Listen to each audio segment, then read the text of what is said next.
அப்போஸ்தலனாகிய பவுல் பிலிப்பியருக்கு எழுதின நிருபம் 1ஆம் அதிகாரத்தை எடுத்துக்கொள்ளலாம்.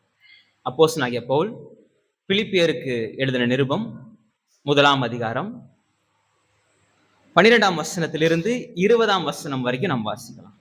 பிலிப்பியர் 1ஆம் அதிகாரம் 12ஆம் வசனத்திலிருந்து 20ஆம் வசனம் வரைக்கும் நாம் வாசிக்கலாம். சகோதரரே, எனக்கு சம்பவித்தவைகள் சுவிசேஷம் பிரபலமாகும்படிக்கு ஏதுவாயிற்றென்று நீங்கள் அறிய மனதாயிருக்கிறேன். அரண்மனை அரசு உள்ளவர்களுக்கும் மற்ற யாவருக்கும் என் கட்டுகள் கிறிஸ்துவுக்குள்ளான கட்டுகள் என்று வெளியரங்கமாகி, சகோதரர்கள் அநேகர் என் கட்டுகளாலே கட்டுக்குள் விலங்கொண்டு பயமில்லாமல் திருவசனத்தை சொல்லும்படி அதிகமாய் கொண்டிருக்கிறார்கள்.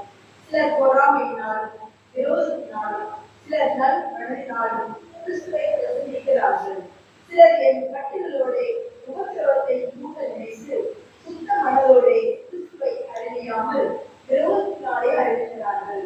சுவிசேஷத்திற்காக நான் குற்றங்கள் சொல்ல ஏற்படுத்தப்பட்டவன் என்று அறிந்து சிலர் அன்பினாலே அறிவிக்கிறார்கள். இதனால் என்ன? வசனத்தினாலாவது உண்மையினாலாவது எப்படியாவது கிறிஸ்து அறிவிக்கப்படுகிறார். அதனால் சந்தோஷப்படுகிறேன், இன்னமும் சந்தோஷப்படுவேன். அது உங்கள் கேட்டதினாலும் இயேசு கிறிஸ்துவினுடைய ஆவியின் உதவியினாலும் எனக்கு ரட்சிப்பாக முடியும் என்று அறிவேன். நான் ஒன்றிலும் வெட்கப்பட்டு போகாமல் எப்பொழுது போல இப்பொழுதும் மிகுந்த தைரியத்தோட ஜீவனாயிலும் சாடினாராயிலும் கிறிஸ்திய சரீரத்தினாலே மகிமைப்படுவார் என்று எனக்கு உண்டாயிருக்கிற வாஞ்சைக்கும் நம்பிக்கைக்கும் தக்கதாய் நான் ஒன்றிலும் வெட்கப்பட்டு போகாமல் எப்பொழுதும் போல இப்பொழுதும் மிகுந்த தைரியத்தோட ஜீவனாலாகிலும் சாவினாலாகிலும் கிறிஸ்து என் சரீரத்தினாலே மகிமைப்படுவார் என்று எனக்கு உண்டாயிருக்கிற வாஞ்சைக்கும் நம்பிக்கைக்கும் தக்கதாய் அப்படி முடியும். பாடுகளை நாம் கையாளுகின்ற விதம் அப்படின்ற தலைப்புல தான் நம்ம இந்த காரியங்களை நாம் பார்த்து கொண்டு வருகிறோம். அப்போஸ்தலனாகிய பவுல் பிலிப்பியருக்கு எழுதின நிருபத்தை நாம சில தலைப்புகளின் அடிப்படையில தியானிக்க ஆரம்பிச்சிருக்கிறோம். பொதுவாக பைபிள் ஸ்டடியில போன வருஷம் இதே பிலிப்பியர் நிருபத்தை 1ஆம் அதிகாரத்தை வசனமா வார்த்தை வார்த்தையாக நம்ம பார்த்தோம். இந்த முறை ஒரு சத்தியமாக ஒரு பிராக்டிக்கலான நடைமுறைப்படுத்தப்பட வேண்டிய சத்தியங்களாக நடைமுறை வாழ்க்கையில நம்ம அன்றாட வாழ்க்கையில நம்ம தெரிந்து அபியாசப்படுத்த வேண்டிய சத்தியங்களாக நம்ம பார்த்து கொண்டு வருகிறோம். ஒரு பெரிய போதனைகளுக்குள்ளாக தான் நம்ம போயிட்டு இருக்கோம்.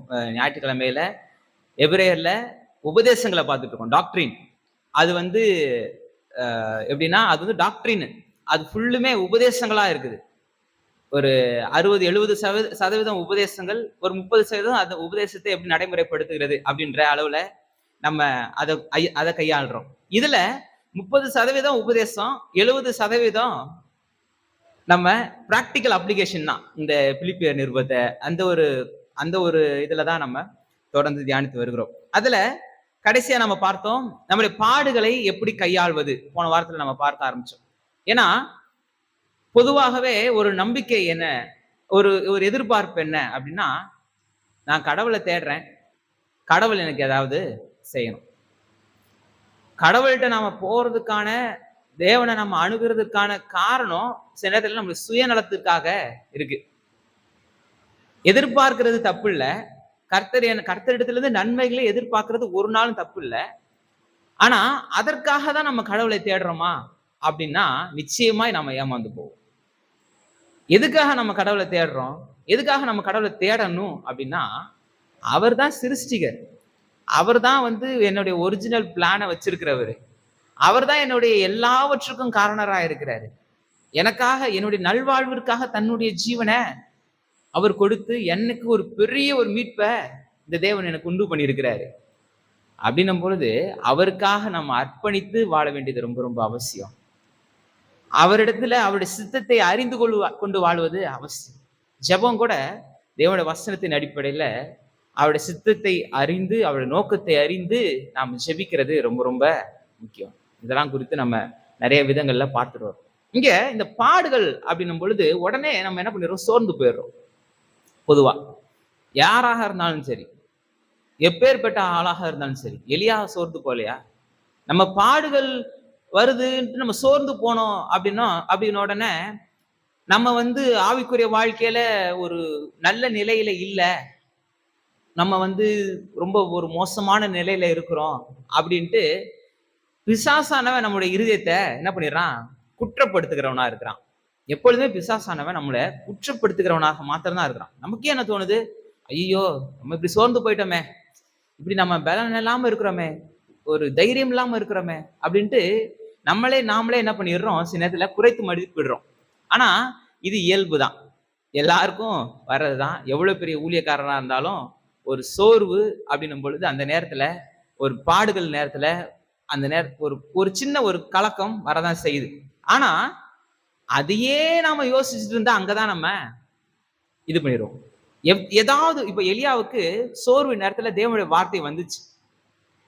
சோர்வு தான், பெரிய பயம்தான். ஒரு சூறை செடியில போய் உட்காந்துக்கிறாரு. உட்கார்ந்ததுக்கு அப்புறம் கர்த்தருடைய வார்த்தை வந்து அவருக்கு வந்தோடனே அவர் மறுபடியும் அந்த கர்த்தருடைய வார்த்தைய நெக்லெக்ட் பண்ணிட்டு, அதை உதறி தள்ளிட்டு அவருடைய சோர்வை முன்னிறுத்தல. இப்ப கர்த்தருடைய வார்த்தையை பெற்றுக்கொண்டதுக்கு அப்புறம் அவர் தைரியமாய் முன்னேறாரு. நல்லா இதுல நம்ம புரிஞ்சுக்க வேண்டியது என்னன்னா, நம்ம சோர்ந்து போறதுனாலயோ, இந்த பாடுகளை கண்டு நம்ம கலக்கம் அடைகிறதுனாலயோ நம்முடைய ஆவிக்குரிய வாழ்க்கை தொய்வடைகிறது இல்ல. ஆனா அதற்கு பின்பாக நம்ம வேதத்தை நம்ம பார்க்கிறோம், வேத சத்தியங்களை கேட்கிறோம், வேதத்தின் போதனைகளை நம்ம கேட்கிறோம், கர்த்தருடைய ஆவியானவர் நமக்கு போதிக்கிறாரு, நம்மளை திடப்படுத்துறாரு. திடப்படுத்தினதுக்கு அப்புறமும் நம்ம அந்த நிலையில இருந்தோம்னா அங்கதான் நம்முடைய ஆவிக்குரிய வாழ்க்கை வீழ்ச்சி அடைஞ்சிருக்குன்னு அர்த்தம். பயம் நமக்கு வருது, சோர்வு வருது, போராட்டம் வருது, ஒரு மாதிரி எனக்கு பயமான சூழ்நிலைகள் இருக்கு, எனக்கு அப்படியே ஒரு எண்ண சிந்தனைகள்லாம் எனக்கு நெகட்டிவாவே வந்துகிட்டு இருக்கு. ஜெபம் பண்ணுங்க. இப்படிப்பட்ட காரியங்கள்ல எல்லாருக்கும் இருக்கிறது, எல்லாருக்கும் இருக்கு. உலகத்துல இருக்கிற எல்லாருக்குமே இருக்கு. நமக்கு மட்டும் ஸ்பெஷல் ஒரு வரம் வாங்கி வந்த வரம் கிடையாது இது. நம்ம பயப்படுறதோ இல்ல வந்து நம்ம வந்து ஒரு ஏதோ ஒரு காரியத்தை எதிர்காலத்தை குறித்துதான ஒரு பயம், ஒரு இது இப்படி ஆயிருமோ அப்படி ஆயிருமோன்ட்டு நெகட்டிவாவே திங்கிங்கா இருக்கு அப்படின்னா இது நம்ம வாங்கி வந்த வரம்லாம் கிடையாது. உலகத்துல இருக்கிற எல்லாருக்குமே இருக்கு. ஆனா அதையே நம்ம யோசிச்சு அதை முளைய பண்ணுகிறோமா, அதை வந்து நம்ம வளர செய்கிறோமா, அது ஒரு விருட்சமாய் வளர்ந்து அது கனி கொடுக்க செய்கிறோமா, இல்ல அது முளையிலேயே பிச்சு எரிஞ்சிடுறோமா? அதுலதான் நம்முடைய ஆவிக்குரிய வாழ்க்கை இருக்கு. அப்ப பாடுகள் மத்தியில நீங்க சந்தோஷமா இருங்க, உங்களோட உபத்திரவத்தின் மத்தியில நீங்க தைரியமா இருங்க அப்படின்னு சொல்றது. உலகத்துல வந்து ஆப்டிமிசம் அப்படின்னு ஒரு ஒரு தியரி இருக்கு. ஆப்டிமிசம் அப்படின்ற தியரி என்ன அப்படின்னா, தீமையிலும் நன்மையை காண்பது. அதாவது அதுக்கு நிறைய இது இருக்கு. நீங்க ஜஸ்ட் கூகுள் பண்ணாலே உங்களுக்கு நிறைய இருக்கும். அதை பத்தி ரொம்ப எக்ஸ்பிளைன் பண்ணி போதிக்க வேண்டிய அளவு அது ரொம்ப முக்கியமானது கிடையாது. ஜஸ்ட் அந்த வேர்டை தெரிஞ்சுக்கோங்க. உங்களுக்கு அதை பத்தி மேல தெரிஞ்சோம்னா நீங்க வந்து கூகுள் பண்ணி பார்த்தீங்கன்னா தமிழ்லயே அழகா தெளிவா போட்டிருக்கு. இதுதான் ஆப்டிமிசம். அதாவது இப்ப இந்த எப்படி சொல்றதுன்னா, ஒரு மோட்டிவேஷனல் ஸ்பீக்கர்ஸ் பண்றாங்கல்ல, நீங்க வந்து பிரச்சனையே பார்க்காதீங்க பிரதர், ரொம்ப இதா இது பண்ணுங்க. இப்ப நம்மள்ட்ட யாராவது ஒரு கஷ்டத்தை சொன்னா நம்ம சொல்லுவோம், ஓ எப்படியே கட்டு போ நான் சொல்லுவோம். அப்படிலாம் சொல்ல மாட்டோம். நம்ம தைரியப்படுத்தி தான் சொல்லுவோம், கவலைப்படாதீங்க சரியாயிரும், உங்களுக்கு எல்லாம் சூழ்நிலை எல்லாம் மாறும். ஏதோ நம்மளால முடிஞ்சதை நம்மளால தெரிஞ்ச ஒரு நம்பிக்கையை கொடுக்கிற ஒரு வார்த்தையா சொல்லுவோம். இங்க அப்போஸ்தலனாகிய பவுலும் பரிசுத்த வேதாகமும் பாடுகள் மத்தியில நீங்க தைரியமா இருங்க, நம்பிக்கையா இருங்க, உறுதியா இருங்க அப்படின்னு சொல்றது இந்த ஆப்டிமிசம் மாதிரி ஏதோ நமக்கு நம்பிக்கையை தரகிறதுக்காக சொல்ற வார்த்தைகள் கிடையாது. அது வந்து ஒரு நம்பிக்கையை மட்டும், அதாவது நிறைய பழமொழிகள் இருக்கு, நிறைய இது இருக்கு. பிரச்சனையை வந்து ஒரு கல்லு மாதிரி, அது கிட்ட வச்சு பார்த்தா ஒண்ணுமே தெரியாது, தூரம் வச்சு பாத்தீங்கன்னா தான் உலகமே தெரியும். இது மாதிரி நிறைய புரிஞ்சு கொள்றதுக்கு, பிரச்சனையை நம்ம ஒதுக்கி வைக்கணும்ன்றதுக்கு உலகம் நிறைய நமக்கு கற்றுத்தருது, சூப்பரா நம்ம கற்றுத்தருது. ஆனா சில இடத்துல சொல்லுவாங்க, பிரச்சனையை நினைக்காதீங்க, பிரச்சனையே நீங்க நினைச்சிட்டு இருக்காதீங்க, அதையே நீங்க யோசிச்சுட்டு இருக்காதீங்க, அதையே நீங்க யோசிச்சுட்டு இருந்தீங்கன்னா உங்களுக்கு வந்து அதுதான் பெரிய விஷயமா தெரியும், நீங்க அதன் மத்தியில தைரியமா இருங்க. இப்படிலாம் நமக்கு நிறைய நம்பிக்கை தரக்கூடிய வார்த்தைகள் இருக்கு. சமீபத்துல கூட ஒரு புக்ல நான் ஒரு கதை படிச்சேன். பிரச்சனைகள் மத்தியில் இந்த உலகத்துல நம்ம வாழ்கின்ற வாழ்க்கைன்றது ஒரு படகுல கடல்ல போற மாதிரியாம். சுத்தி தண்ணி தான் இருக்கு, ஆனா படகு தண்ணியில மிதந்து போயிட்டு இருக்கு. என்னைக்கு இந்த தண்ணி படகுக்குள்ள வருதோ அப்ப இந்த படகு மூழ்கி போகுது. அப்ப நம்ம சுத்தி பிரச்சனைகள் இருந்தாலும் என்னைக்கு அதை நம்ம உள்ள இருதயத்துல அனுமதிக்கிறோமோ அன்னைக்கு நம்ம மூழ்கி போறோம். கரெக்டானது, உண்மையான வார்த்தைகள் அதெல்லாம். உலகமே அப்படி நமக்கு நிறைய விஷயங்களை, செக்குலர் வேர்ல்டே நமக்கு நிறைய விஷயங்கள் கற்று தருது. பரிசுத்த வேதாகமும் நம்ம சூழ்நிலைகள் மாறும் அப்படின்றதுக்கு எவிடன்ஸோட தருது. நீங்க அதான் நம்ம கடைசியா போன வாரத்துல நம்ம பார்த்து முடிச்சோம். எஸ்தரின் புஸ்தகம் 9ஆம் அதிகாரம் 1ஆம் வசனத்துல குறிப்பிட்ட நாள், குறிப்பிட்ட தேதி. என்ன தேதி? அந்த கர்த்தருடைய ஜனங்களுக்காக குறிக்கப்பட்ட தேதி. அன்னைக்கு அந்த ஜனங்க தான் என்ன பண்ணிருக்கணும்? மரிச்சிருக்கணும். அந்த ஜனங்க தான் தேசத்தை விட்டு துரத்தப்பட்டிருக்கணும். சிங்க கபியில போடப்பட்டிருக்கணும். அக்கினிக்கு இரையாக வைக்கப்பட்டிருக்கணும். வாள்களுக்கு இரையாக போயிருக்கணும். சிறைச்சேதம் செய்யப்பட்டிருக்கணும். இப்படி நிறைய பிளான் வச்சிருந்தாரு ஆமான். ஆமானுடைய பிளான் எல்லாம் கேட்டீங்கன்னா, வரலாற்று புஸ்தகங்கள் அவ்வளவு பிளான் வச்சிருந்தாராம். விதவிதமா கொலை பண்ணணும் இந்த ஜனங்களை அப்படின்ட்டு அவ்வளவு பிளான் வச்சிருந்தாராம். அநேகரை தூக்குல போடணும், அநேகரை அந்த தலையை வெட்டி எடுக்கிற மிஷின் மாதிரி ஒன்று இருக்கும், அதுல போய் வைக்கணும், சிங்க கபியில போடணும், நெருப்பு இரையாக்கணும், அப்படின்னு நிறைய பிளான் வச்சிருந்தாரு. ஆனா அதே தேதியில பெர்ஃபெக்டா ஆமானும் அவருடைய ஜனங்களும் யார் பிளான் பண்ணாங்களோ அவங்க அதை பெற்றுக்கொண்டாங்க. எதை விதைத்தார்களோ அதை அறுவடை செய்தார்கள். அப்ப நம்முடைய பரிசுத்த வேதாகமும் நமக்கு பாடுகளின் மத்தியில நம்ம வாழக்கூடிய வாழ்க்கையை கற்றுத்தரது எவிடன்ஸோட தருது. சூழ்நிலை மாறும்பா அப்படின்ட்டு ஏதோ ஒரு நமக்கு தைரியத்தை கொடுக்கறதுக்காக மாத்திரம் சொல்ல, சூழ்நிலை மாறும்ன்ற நிச்சயத்தை தருது. ஏன்னா மாற்றுகிறவர் எப்படிப்பட்டவர்ன்ற அறிவை நமக்கு தருது. அதுக்குதான் தேவனை அறிகின்ற அறிவுல நாம தேறுகிறவர்களா இருக்கணும். தேவன் யாருன்ற புரிஞ்சுக்கணும். ஒரு சோதனை வந்த உடனே ஆண்டவரே ஏன் என்னை சோதித்தீர் அப்படின்ட்டு நம்ம புலம்புகிறவர்களாய் இருக்கக்கூடாது. தைரியத்தோடு கூட அதை எதிர்கொள்கிறவர்களாய் நாம இருக்கணும். எல்லா சூழ்நிலைகளையும் நம்ம ஜெயிக்கிறவர்களாய் நாம இருக்கணும். பிரச்சனைகளை கண்டு ஒரு நாளும் சோர்ந்து போயிடவே கூடாது. இங்க அப்போஸ்தலனாகிய பவுலுடைய வாழ்க்கையில அவர் சொல்றாரு, சகோதரரே எனக்கு சம்பவித்தவைகள் சுவிசேஷம் பிரபலமாகும்படி ஏதுவாயிற்று என்று நீங்கள் அறிய மனதாயிருக்கிறேன். அப்போஸ்தலனாகிய பேதுரு, அப்போஸ்தலனாகிய யாக்கோபு, இவர்களுடைய வார்த்தைகள்லாம் நம்ம பார்த்தோம். அவர்கள் எப்படிப்பட்ட காரியங்களை அவங்க சொல்றாங்க, அந்த நாட்கள்ல எப்படிப்பட்ட காரியங்களை அவங்க அனுபவிச்சாங்க, அதை எப்படி சொல்றாங்கன்றத நம்ம சில காரியங்கள் பார்த்தோம். அது மாத்திரமில்ல, யோசேப்பினுடைய வாழ்க்கையில கர்த்தர் எப்படி மாற்றத்தை கொண்டு வந்தார், தானியேலுடைய வாழ்க்கையில கர்த்தர் எப்படி மாற்றத்தை கொண்டு வந்தார். தீமை உலகத்தினால் வருகிறது. இந்த உலகம் பொல்லாங்கான நாள் நிறைந்ததா இருக்கிறது. இயேசு கிறிஸ்து அவனை ஜெயித்து விட்டார். இருந்தாலும் அவன் என்ன பண்றான்? அந்த கொஞ்சம் வல்லமையை வச்சுக்கிட்டு அவன் ஆடுகிறதுக்கு, அவனை செயல்படுத்துகிறதுக்கு இந்த மனிதர்கள் அவனை பின்பற்றி அவனுடைய வேலையை செய்யறதுக்கு மனிதர்கள் இருக்காங்க. நல்லா தெரிஞ்சுக்கோங்க. இப்ப கர்த்தர் எப்படி செயல்படுறாரு? இப்ப கிறிஸ்துவுக்கு எதிரானவன் தான் ஆன்டி கிரைஸ்ட். கிறிஸ்துவுக்கு எதிரானவன். இவர் தேவன் என்னென்ன செய்யறாரோ அதுக்கு எல்லாவற்றுக்கும் எதிராக செஞ்சுட்டு இருப்பான்.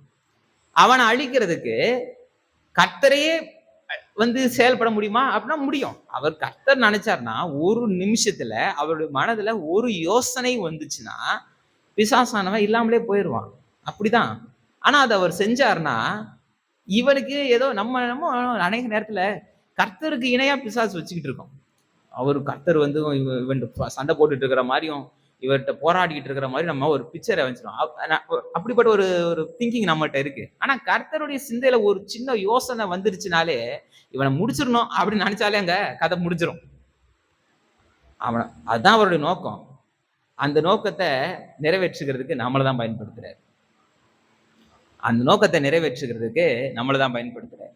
நம்ம மூலமாய் தான் கர்த்தர் என்ன பண்றாரு? நமக்கு அவருடைய எல்லா வல்லமைகளையும் கொடுத்து அவருடைய சாயலின்படியும் அவருடைய ரூபத்தின்படியும் அவருடைய சித்தத்தின்படியும் அவருடைய செயலாற்றும் சக்தியாக அவருடைய வல்லமைகளை வெளிப்படுத்தும் நபர்களாக நம்மளை உருவாக்கி பிசாசை ஜெயிக்கணும். நம்மளை கொண்டு ஜெயிக்கணும், நம்மளை வச்சே ஜெயிக்கணும். இதுதான் கர்த்தருடைய விருப்பம். பிசாசு என்ன பண்றான்? அதுக்கு அப்படியே என்ன பண்றான்? நீர் அதை செய்யறீரா, நான் செய்யறேன் பார் அப்படின்ட்டு இதே மனிதர்களை வச்சு அவன் வேலை செஞ்சுக்கிட்டு இருக்கான். அவனுடைய வல்லமை என்ன?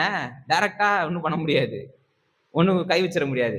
மனிதர்களை கொண்டே, மனிதர்களை வைத்தே அவனுடைய திட்டத்தை செயல்படுத்திட்டு இருக்கான். அதனால இந்த பூமியில அநேக பாடுகள், உபத்திரவங்கள் இதெல்லாம் வரதான் செய்யுது. இதை நாம அனுபவிக்கிறோம். இந்த உபத்திரவங்கள், பாடுகளை நாம ஒரு நாளும் கர்த்தரிடத்திலிருந்து வந்தது அப்படின்றத நினைச்சிடாதீங்க. அது கிடையவே கிடையாது.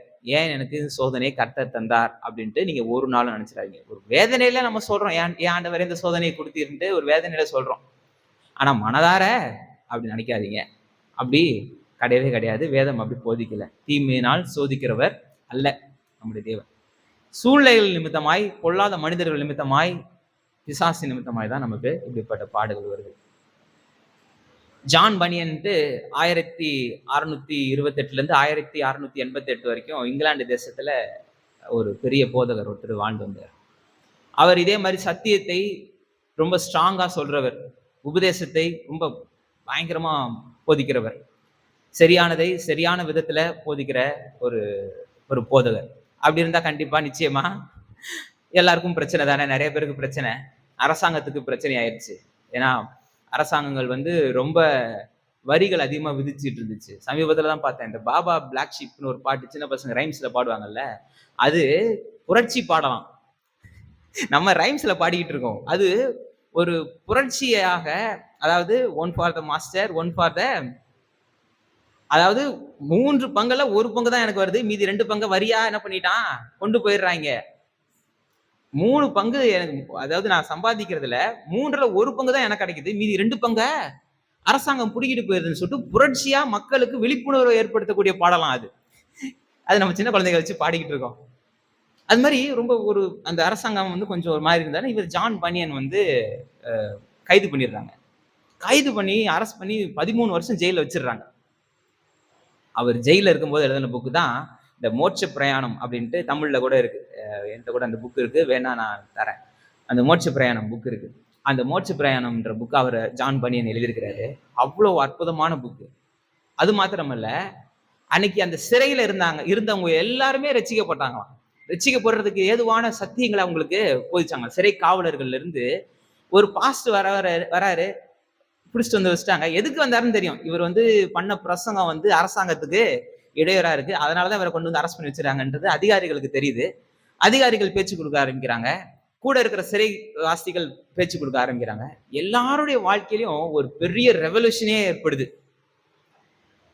அன்னைக்கு அவருடைய வாழ்க்கை வரலாற்றுல பாத்தீங்கன்னா, அவருடைய சபையில ஒரு 50 பேர் கூட இருக்க மாட்டாங்களாம். ரொம்ப சின்ன சபை தான். அந்த 50 பேர்ல இருக்கிறவங்க தான், என்ன இவரு அரசாங்கத்துக்கு எதிராக நம்ம, அதாவது சில பேர் இருப்பாங்கல்ல, இவர் ரொம்ப இதா பேசுறாரு, ரொம்ப ஸ்ட்ராங்கான உபதேசத்தை பேசுறாரு, கடித்து பேசுறாருன்ட்டு அரசாங்கத்துல போட்டு கொடுத்தது உள்ள இருக்கிற ஆள் தான். ஆனா அவர் சொல்றாரு, ஒருவேளை நான் சர்ச்சிலேயே பிரசங்கம் பண்ணியிருந்தா கூட அந்த 50 பேருக்குள்ளதான் நான் என்னுடைய வார்த்தைகளை பிரசங்கிச்சிருப்பேன். இப்ப சிறைச்சாலை முழுக்க பிரசங்கிக்கிறேன், சிறைச்சாலை தலைவர்கள் முழுக்க பிரசங்கிக்கிறேன். இதன் மூலமா இந்த சிறைச்சாலையில இருக்கிற சந்திக்க வருகிறவர்கள் அவங்களுடைய நடத்தையில ஒரு பெரிய மாற்றத்தை பாக்குறாங்க. சிறைச்சாலையில இருந்து விடுதலை போறவங்களோட வாழ்க்கையில மாற்றத்தை பாக்குறாங்க. என்ன ஒரு பெரிய வித்தியாசம் இருக்கு அப்படின்னு பார்த்தா, ஜெயில்களை ஒருத்தர் இருக்கிறாரு, அவர் எல்லாரையும் மாத்திட்டு இருக்கிறாரு அப்படின்ட்டு, அன்னைக்கு இருந்த பட்டணத்துல அந்த பட்டணம் முழுக்கமே கர்த்தருடைய வார்த்தையை அறிந்து கொள்றதுக்கு பெரிய வசதி ஆயிருச்சு. பாடுகள், உபத்திரவம் ஒரு நாளும் நம்மள தடுத்துட முடியாது. நம்முடைய சோர்வான நம்முடைய கடினமான காலங்கள் ஒரு நாளும் நம்மளை தடுத்து விட முடியாது. அது நல்லா தெரிஞ்சுக்கணும். இப்ப கூட சமீபத்துல கூட சார்லி கிரிக் ஒரே நியூஸ்ல ஃபுல்லும் அதான் போயிட்டு இருக்கு. சமீபத்துல தான் ஒரு 2-3 மந்த்ஸா ஃபுல் அண்ட் ஃபுல் அவருடைய டிபேட்ஸ் எல்லாம் நிறைய பார்த்துட்டு இருந்தேன். பேசிட்டு இருக்கும் போதே என்ன பண்ணிட்டான், எய்ம் பண்ணி ஷூட் பண்ணிட்டான். அப்படியே ஒரு செகண்ட்ல மறிச்சிட்டாரு. என்ன பண்ணிட முடியும்? ஒருவேளை ஷூட் பண்ண முடியும், கழுத்தை நெரிக்க முடியும், இல்ல தூக்குல போட முடியும், பேச விடாம செய்யறதுக்கு தலை வெட்ட முடியும், என்ன வேணா பண்ணுங்க. ஆனா கிறிஸ்தவம் ஒரு நாளும் அழிந்து போகாது. அவர் அப்படி ஆயிட்டாருன்ட்டு 4 பேர் ஐயோ எதுக்கு பேசிக்கிட்டு, இனிமே எதுக்கு நம்ம இது மாதிரி எல்லாம் நம்ம டிபேட் பண்ணிக்கிட்டு நினைச்சு அப்படின்னு விட்டு போயிடுவாங்கன்னு நினைக்கிறீங்களா? ஆயிரக்கணக்கான பேர் அது மாதிரி எழும்பிடுவாங்க. கிறிஸ்தவத்தோட ஸ்பெஷாலிட்டியே இதுதான். ஆரம்ப நாட்கள்ல இருந்து பொதுவா உலகத்துல ஒரு பாடுகள், ஒரு விஷயம் செஞ்சா பிரச்சனை வருது அப்படின்னா யாரும் செய்ய மாட்டாங்க. ஆனா ஆரம்ப நாட்கள்ல இருந்தே, 1ஆம் நூற்றாண்டுல இருந்தே பலர் கொல்லப்படுறாங்க. பல விதத்துல, அதாவது நீங்க கற்பனை செய்யக்கூடிய அளவுக்கு மிஞ்சின விதத்துல கிறிஸ்தவர்களை கொலை செய்யறாங்க. கொலேசியம்னு சொல்லிட்டு ஒரு இடம், இப்ப நம்ம எப்படி கிரிக்கெட் ஸ்டேடியம் மாதிரி இருக்கும், அதுல நடுவுல ஒரு கூண்டுல ஒரு கிறிஸ்துவை ஏற்றுக்கொண்ட ஒரு நபரை போட்டுட்டு சிங்கத்தையோ கரடியோ உள்ள விட்டுருவாங்க. அது வந்து அந்த மனிதனை பிச்சு தின்றதை பார்த்துட்டு சுத்தி இருக்கிற ஜனங்க கைத்தட்டி வேடிக்கை பார்ப்பாங்க.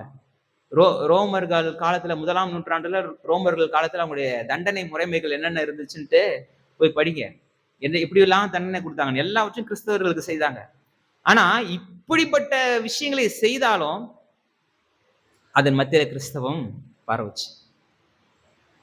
அவங்க பேரு ஞாபகம் இல்லை. ஒரு இது மாதிரி கொலேசியத்துல ஒரு ஒரு யங் கேர்ள், ஒரு 17, 16, 17 வயசு பெண்ணு இயேசு கிறிஸ்துவை ஏற்றுக்கொண்டது நிமித்தமாய் கொலை செய்ய போறாங்க. ஏற்கனவே சொல்லியிருக்கேன் நினைக்கிறேன், அவங்க பேர் கூட எனக்கு மறந்துடுச்சு, பழைய நோட்ல இருக்கு.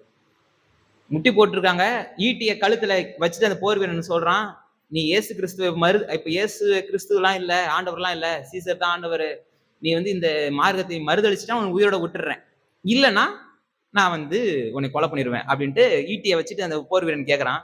அந்த பொண்ணு எதுவுமே சொல்ல, ஜஸ்ட் ஒரு ஸ்மைலோட எஸ் தான் ஆண்டவர்னு சொல்லிச்சு, குத்தி சாவடிச்சிட்டான். குத்தி சாவடிச்சவன் போய் மனம் மாறிட்டான், அவனை சாவடிக்கிறாங்க.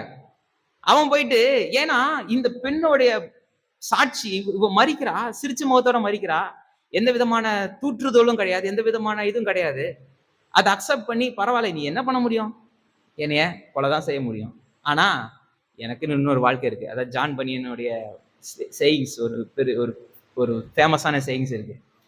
மரணம்ன்றது கிறிஸ்தவங்களை பொறுத்த வரைக்கும் ஒரு சிறையில இருந்து ஒரு பெரிய ஒரு அரண்மனைக்குள்ளாக பிரவேசிக்கிறது போல. இங்க நீ கண்ணை மூடினா இதோட நல்ல வாழ்க்கை எனக்கு இருக்கு அப்படின்னு முடிவு பண்ணவன்ட்ட எப்படி இருக்கிறதுலே பெரிய பயமுறுத்தது என்ன பண்ண முடியும், உனக்கு கொலை பண்ணிடுவேன் பயமுறுத்த முடியும். நம்முடைய விசுவாசம் என்ன, இங்க கண்ணை மூடினா இதை விட பெஸ்ட் பிளேஸ்ல நம்ம இருக்க போறோம்ன்றது நம்முடைய விசுவாசம். அதான் உண்மை, அதான் சத்தியம், வேதம் நம்ம கத்து தருது, அதை தான் நம்ம நம்புறோம், அதான் நம்ம விசுவாசிக்கிறோம். அப்படி என்ன இருக்கிற நம்மளை எப்படி தடுத்து விட முடியும்? இங்க அதான் அப்போஸ்தலனாகிய பவுலுக்கு இந்த சுவிசேஷம் எவ்வளவுக்கு அவ்வளோ அவருக்குள்ள போயிருந்துச்சு. இந்த சுவிசேஷத்தை குறித்த தாகம் இருந்துச்சுன்னா அவருடைய ஜீவனை குறிச்சுலாம் அவருக்கு ஒரு பெரிய விஷயமே இல்லை. என்ன பண்ணிட போறேன், அதான் பின்ன வசனங்களை சொல்றாரு, எதை சூஸ் பண்றதுனே தெரியல, நான் மறிச்சா எனக்கு நல்லது, நான் அழகா ஆண்டவர் கூட இன்னும் சூப்பரான ஒரு நிலையில இருப்பேன், இப்ப இருந்தா உங்களுக்கு பிரயோஜனமான ஒரு 4 வார்த்தையை பேசிக்கிட்டு இருப்பேன், அதனால எதை சூஸ் பண்றதுன்னு தெரியல, மவுண்டன் வியூவுக்கு போறதா இல்ல சி வியூவுக்கு போறதான்ட்டு பிக்னிக்கு வந்து அவர் வந்து டெஸ்டினேஷனை முடிவு பண்ற மாதிரி அவர் என்ன சொல்லிட்டு இருக்கிறாரு, வாழ்றதா சாவறதான்றதை ஒரு சூஸ் பண்ற மாதிரி பண்ணிட்டு இருக்கிறாரு. அப்ப கிறிஸ்தவத்தை பொறுத்த வரைக்கும் தான், எந்த பாடுகளும் நம்முடைய தாகத்தை, நம்முடைய வாஞ்சையை தடுத்து விட முடியாது. நம்முடைய வாழ்க்கையில அப்படிதான், நம்ம சந்திக்கின்ற எந்த சூழ்நிலையா இருந்தாலும் அது தேவனால் வர்றது கிடையாது, பிசாசானவன் கொண்டு வரான். தேவன் அதை மாற்ற வல்லவராக இருக்கிறாரு. அதை மாற்றி உங்களுக்கு நல்வாழ்வை கொடுத்து சாட்சியாய் நிறுத்தி உங்களை அநேகருக்கு ஆசீர்வாதமாய் வைக்க கர்த்தர் விரும்புறாரு. அது மாத்திரமல்ல, அந்த பிரச்சனையில நீங்க இருக்கும் பொழுதே நீங்க அநேகருக்கு ஆசீர்வாதமா இருப்பீங்க, அநேகருக்கு ஆசீர்வாதமா இருப்பீங்க. அந்த பிரச்சனை சூழ்நிலை உலகம் நினைச்சிட்டு இருக்கோம், நீ இவங்க வந்து இந்த பிரச்சனையில இருக்கிறாங்க அப்படின்ட்டு அவங்க ஒரு பார்வை வேற மாதிரி இருக்கும். நம்மளை எதிராக யோசிக்கிறவங்க எப்படி யோசிப்பாங்க, இவனுக்கு இது தேவைதான், இவன் போட்டான் அவ்வளவுதான், இனிமே எந்திரிக்க முடியாது, இப்படிதான் உலகம் யோசிக்கும். ஆனா கர்த்தர் அதன் மத்தியில உங்களை கொண்டு அவர் பெரிய காரியங்களை செய்ய வல்லவர், அவர் செய்ய வல்லவர், அப்படிதான் அவர் செயல்படுறாரு. அப்ப இந்த நமக்கு இப்படிப்பட்ட சோர்வான சூழ்நிலைகள்ல எப்படி ஒரு வைராக்கியமா இருப்பது, எப்படி நாம ஒரு பெரிய ஒரு ஜெயத்தை, நம்ம ஒரு விசுவாசத்தை காத்துக்கொள்வது அப்படின்னு பாத்தீங்கன்னா, முதலாவது நம்ம ஜெபிக்கணும்.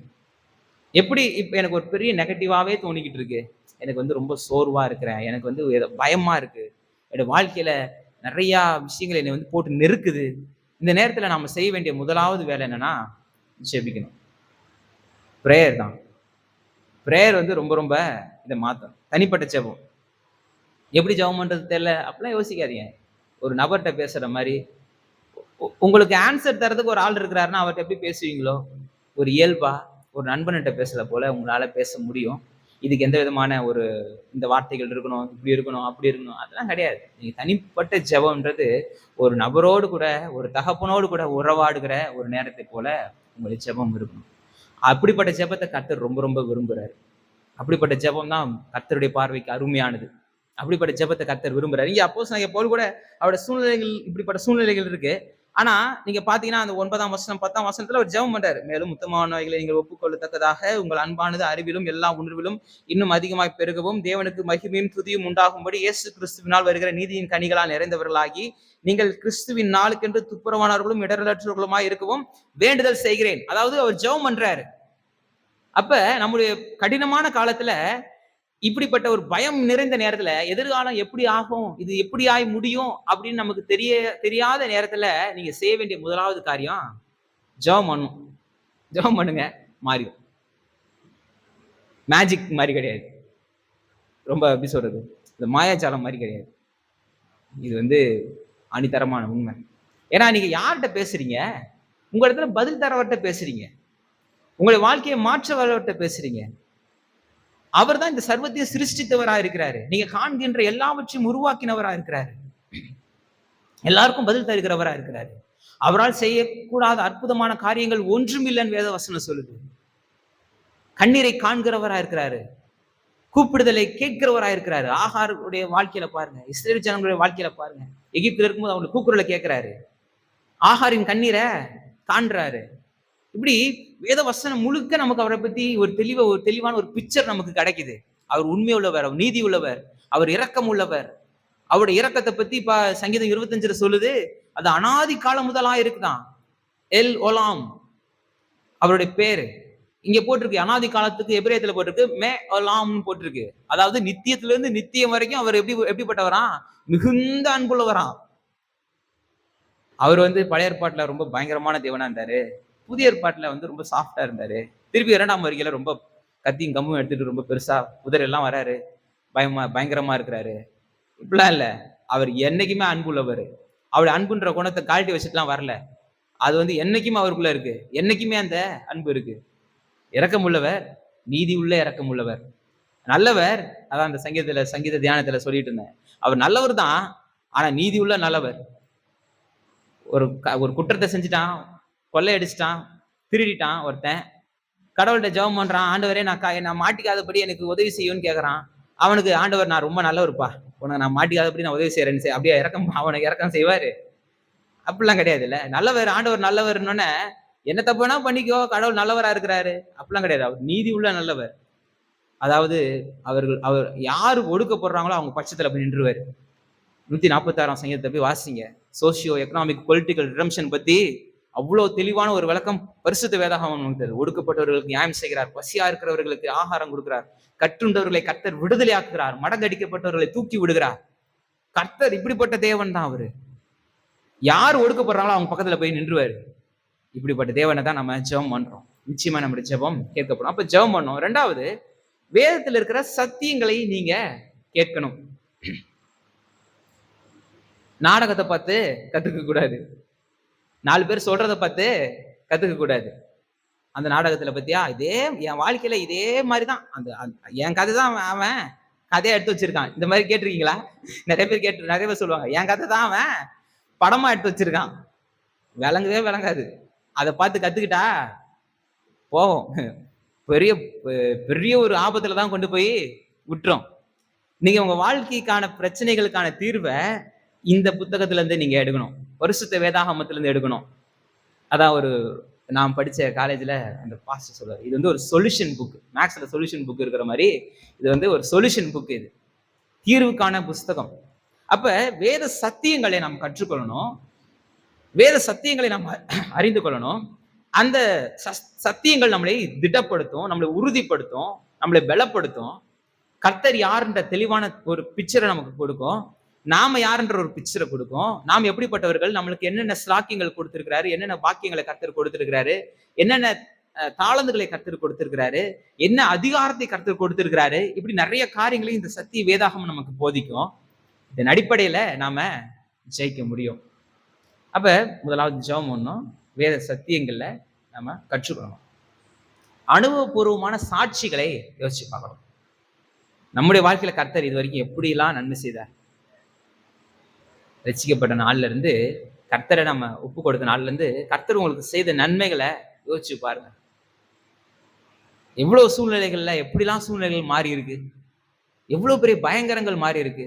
அனுதினமும் கர்த்தர் நம்மளை எவ்வளவு விதத்துல நம்மளை காப்பாத்திட்டு வராரு. எவ்வளவு பெரிய ஆபத்துகள் வந்திருக்கு.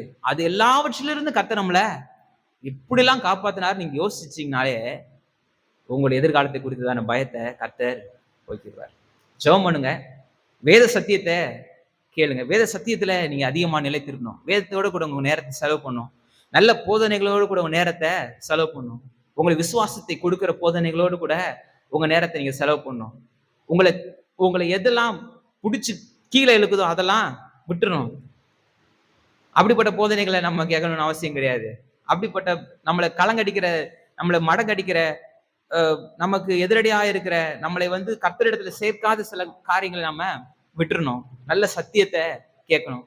உலகத்திலிருந்து போதனைகளை கேட்க கூடாது. நாம தான் வேதத்திலிருந்து போதனைகளை கேட்கணும். கடைசியா சாட்சிகளை நம்முடைய வாழ்க்கையில கர்த்தர் எப்படி செஞ்சாரு, இல்ல எனக்கு அதை பத்தி ரொம்ப என்னால யோசிக்க முடியல, என் வாழ்க்கையில கடவுள் நல்லதே செய்யல அப்படின்ற அளவுக்கு நீங்க யோசிக்கிறவங்களா இருந்தீங்கன்னா வேதத்தை பாருங்க.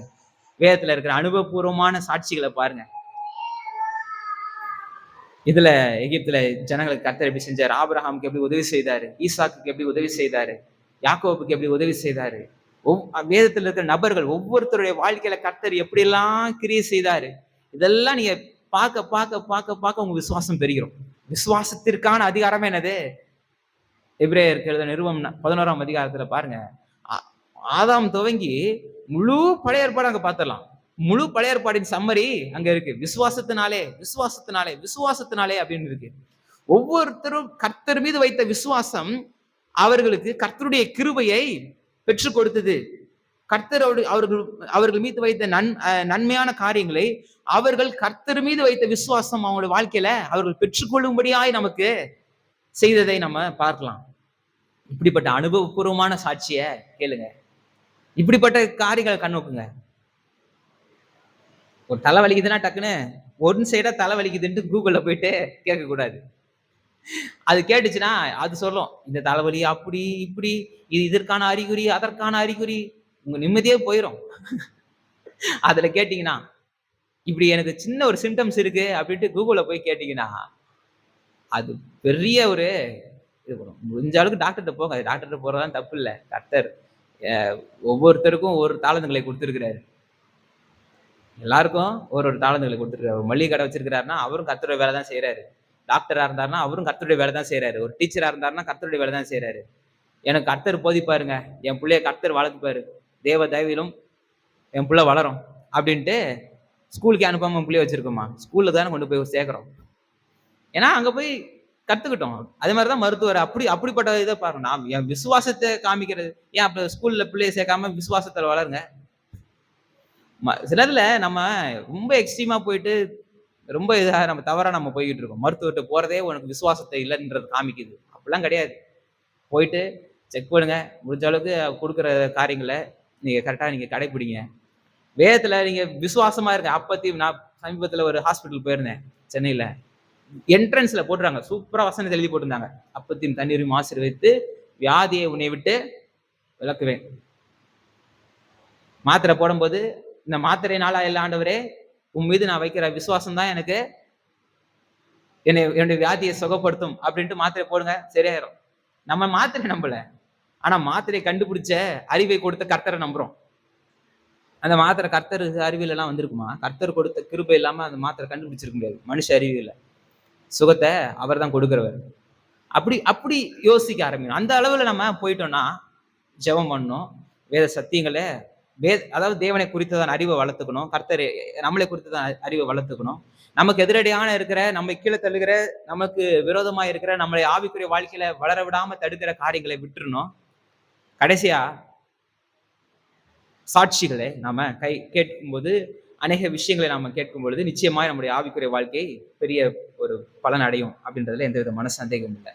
இங்க இவர்களுடைய வாழ்க்கையில அப்போஸ்தலர்களுடைய ஆதி அப்போஸ்தலருடைய வாழ்க்கையில பெரிய உபத்திரவத்தின் மத்தியில தான் அவங்க இருந்தாங்க. பெரிய வேதனைகள் மத்தியில தான் அவங்க இருந்தாங்க. ஆனா அந்த வேதனைகள், அந்த உபத்திரவங்கள் அவர்களை குறித்துதான தேவனுடைய சித்தத்தை, நோக்கத்தை தடுத்து விட முடியல. இது நல்லா தெரிஞ்சுக்க வேண்டியது. கர்த்தர் நல்லவர். அவர் பிரச்சனைகளை தரவர் கிடையாது அப்படின்றது தெரியணும். நாம கர்த்தருடைய பிள்ளைகளா இருக்கிறோம். கர்த்தருடைய பலனை கொண்டு இவைகள் எல்லாவற்றையும் ஜெயிக்க கர்த்தர் நமக்கு உதவி செய்ய வல்லவரா இருக்கிறாரு அப்படின்றத நம்ம தெரிஞ்சிருக்கணும். மூணாவது ரொம்ப ரொம்ப முக்கியம், இந்த உபத்திரவத்தின் மத்தியிலேயே என்னை கொண்டு கர்த்தர் செய்ய நினைத்தது ஒரு நாளும் தடைப்படாது. இது இப்படி யோசிச்சீங்கன்னா தான் உங்களுக்கு சந்தோஷம் வரும். எப்படி இந்த சந்தோஷம் வருது அப்படின்றதுக்கு தான் இதெல்லாம் பேசிக்கிட்டு இருக்கேன். எப்படி நம்ம சந்தோஷமாய் வாழ்றது, எப்படி நம்ம ஒரு தைரியமாய் வாழ்றது, மகிழ்ச்சியாய் வாழ்றது, ஒரு திட நம்பிக்கையோடு கூட எப்படி வாழ்றது அப்படின்னா இப்படிதான் வாழ முடியும். இப்படிப்பட்டவர்களா நம்ம இருக்கும்போது தான் நிச்சயமா நமக்கு பெரிய அற்புதங்கள் நடக்கும், பெரிய அதிசயங்கள் நடக்கும், ஆச்சரியமான காரியங்கள் நடக்கும். 1 பேதுருவின் புஸ்தகம் 1ஆம் அதிகாரம் 6ஆம் வசனம் பாருங்க, 5ஆம் வசனம் 6ஆம் வசனம். 1 பேதுரு 1, 5, 6.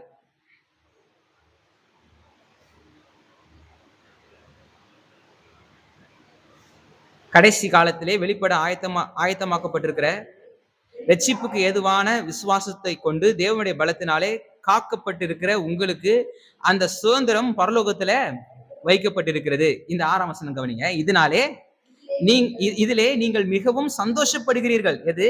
இந்த இந்த இந்த காலகட்டத்துல நமக்கு கர்த்தர் வைத்திருக்கின்ற கர்த்தர் மீது நம்ம கொண்டிருக்கிற விசுவாசத்தின் நிமித்தமாய் இந்த பூமிக்குரிய ஆசீர்வாதம் இல்ல, பரலோகத்திலும் பெரிய ஆசீர்வாதங்கள் நமக்கு இருக்கு. இதுல நம்ம ரொம்ப சந்தோஷப்படுறோம். இதிலே நீங்கள் மிகவும் சந்தோஷப்படுகிறீர்கள் என்றாலும் துன்பப்பட வேண்டியது அவசியமானதால் இப்பொழுது கொஞ்ச காலம் பலவிதமான சோதனைகளினாலே துக்கப்படுகிறீர்கள். இப்ப நமக்கு ஏன் கஷ்டம் வருது? பரலோகத்து நம்பிக்கைய கர்த்தர் நமக்கு கொடுக்கிறாரு. ஆனாலும் நமக்கு நம்ம வாழ்க்கையில கஷ்டப்பட்டு இருக்கோம். ஏன் கஷ்டப்படுறோம்? இந்த உலகத்தினால நம்ம என்ன பண்றோம்? கஷ்டப்படுறோம். இந்த உலகத்துல இருக்கிற சூழ்நிலைகளால கஷ்டப்படுறோம். இன்னும் யாக்கோபின் நிருபத்துல 1ஆம் அதிகாரத்துல 2, 3 வசனங்களை வாசிங்கன்னா, யாக்கோபு 1ஆம் அதிகாரம் 2ஆம் வசனம் 3ஆம் வசனம் வந்து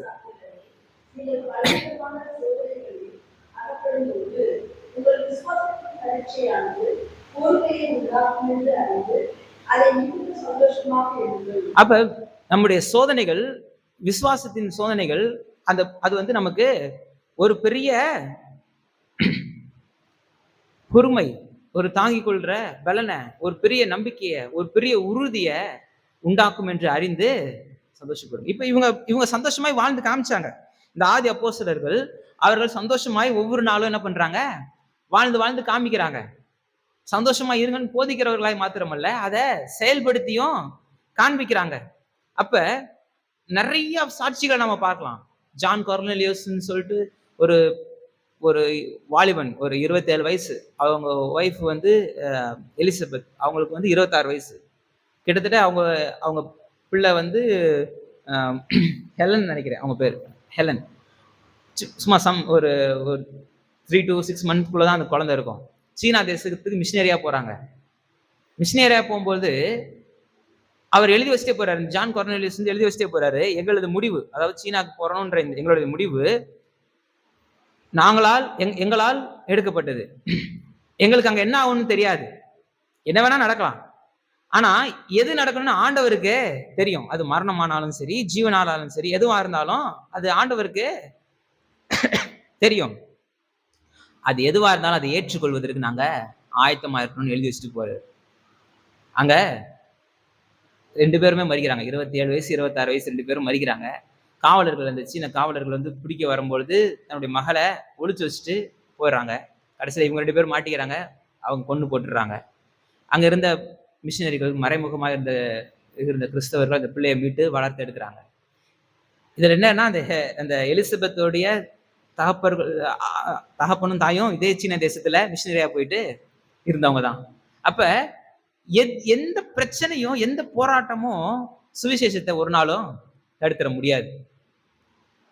சுவிசேஷத்தை தடுத்துற முடியாது அப்படின்னா, நம்முடைய வாழ்க்கையிலையும் நாம சந்திக்கிற எந்த பிரச்சனையும், எந்த போராட்டமும் நம்மள தடுத்துற முடியாது. நீங்க அதை ரெலவென்ட் பண்ணிக்கிட்டே இருக்கணும்.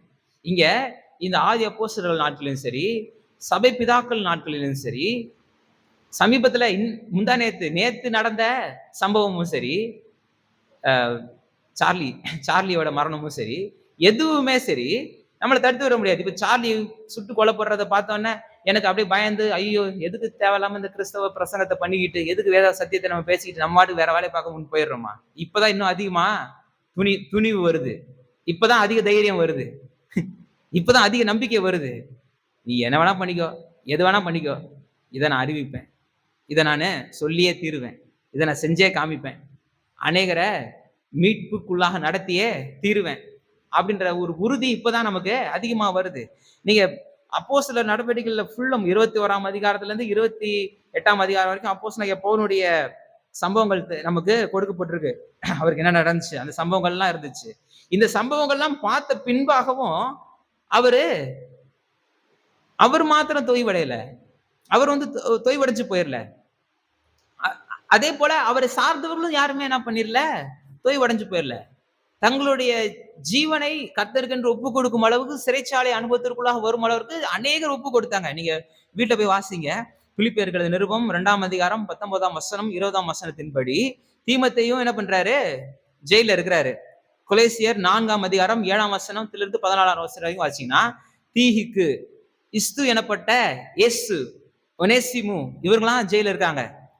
பிலமோன் நிருபத்துல அது ஒரே அதிகாரம் தான் இருக்கு. பிலமோன் நிருபத்துல 23ஆம் வசனம் 24ஆம் வசனத்தை பாத்தீங்கன்னா, எப்பாப்ராத்து, மார்க்கு, அரிஸ்தர்க்கு, தேமா, லூக்கா, இப்படி அநேகருடைய பேர்கள் அங்க சொல்லப்பட்டிருக்கு. அப்போஸ்தலர் நடவடிக்கைகள் 27:2 அரிஸ்தர்க்கு எப்படிப்பட்டவர், அவர் எப்படி சிறையில இருந்தாரு அப்படின்னு இருக்கு. ஆதி அப்போஸ்தலர்கள் எல்லாரும் மரிக்கிறத பார்த்தும் அநேக சபை பிதாக்கள் மறுபடியும் என்ன பண்றாங்க, எழும்புறாங்க. அப்ப எப்பொழுதுமே இந்த ஒரு கடினமான காலங்கள் எப்படிப்பட்டதா இருக்கணும் அப்படின்னா, அது நம்பிக்கையை கொடுக்கக்கூடியதா இருக்கணும். ஏன் எப்படி நம்பிக்கையை கொடுக்குது? இவங்க இந்த ஒரு முதல் தலைமுறைக்கும் அடுத்த தலைமுறைக்கும் எப்படி அந்த டிரான்சிஷன் வருது? ஒருத்தங்க ஒரு நம்பிக்கையை பின்பற்றி அது நிமித்தம் மிகுந்த பாடுகளை பட்டு மரிக்கிறாங்க. ஆனாலும் அதே நம்பிக்கையை அநேகர் என்ன பண்றாங்க, ஃபாலோ பண்றாங்க.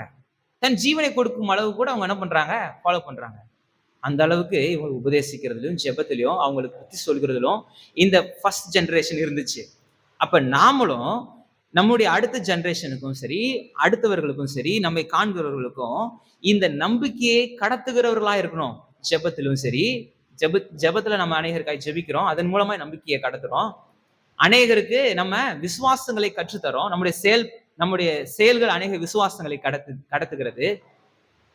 நம்முடைய நடத்தை, நம்முடைய செயல்பாடு, நம்ம வேலை செய்கிற விதம், இவைகள் எல்லாம் தான் இந்த சுவிசேஷத்தை கடத்தும். இப்படிதான் சுவிசேஷம் பிரபலம் அடையும். நீங்க பார்த்தீங்கன்னா 2 தீமோத்தேயுவின் புஸ்தகத்துல